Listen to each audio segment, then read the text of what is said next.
हमारी डिमांड बहुत थी और वो डिमांड के साथ हम ये भी जानते थे कि ये सरकार का पूरक बजट है। कुछ चीज़ों से आशा हुई है।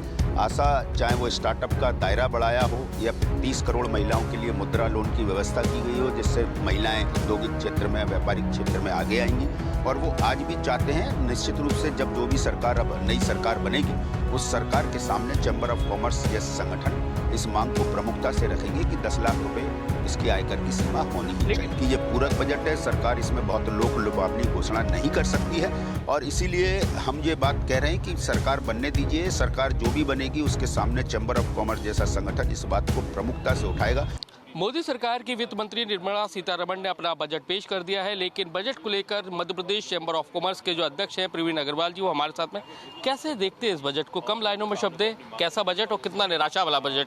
कितनी उम्मीदें थी, उम्मीदें पूरी हुई क्या?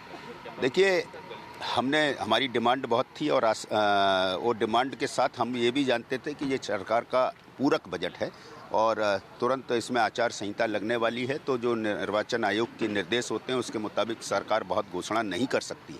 लेकिन हमें कुछ चीज़ों से आशा हुई है। आशा चाहे वो स्टार्टअप का दायरा बढ़ाया हो या 30 करोड़ महिलाओं के लिए मुद्रा लोन की व्यवस्था की गई हो, जिससे महिलाएं औद्योगिक क्षेत्र में, व्यापारिक क्षेत्र में आगे आएंगी।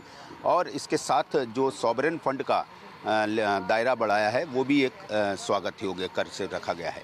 आयकर को जरूर 7 लाख रुपए तक किसी की आय पे कोई कर नहीं लगेगा, उसको हम 10 लाख रुपए चाहते थे और वो आज भी चाहते हैं। निश्चित रूप से जब जो भी सरकार अब नई सरकार बनेगी, उस सरकार के सामने चैम्बर ऑफ कॉमर्स जैसे संगठन इस मांग को प्रमुखता से रखेंगे कि 10 लाख रुपए इसकी आयकर की सीमा होनी ही चाहिए। लेकिन व्यापारियों को बहुत उम्मीद थी, क्योंकि कहा जा रहा था कि सरकार का लास्ट बजट है तो बहुत सारे फायदा दे सकती है, बहुत स्लैब में छूट दे सकती है, लेकिन वो शायद देखने को नहीं मिली है।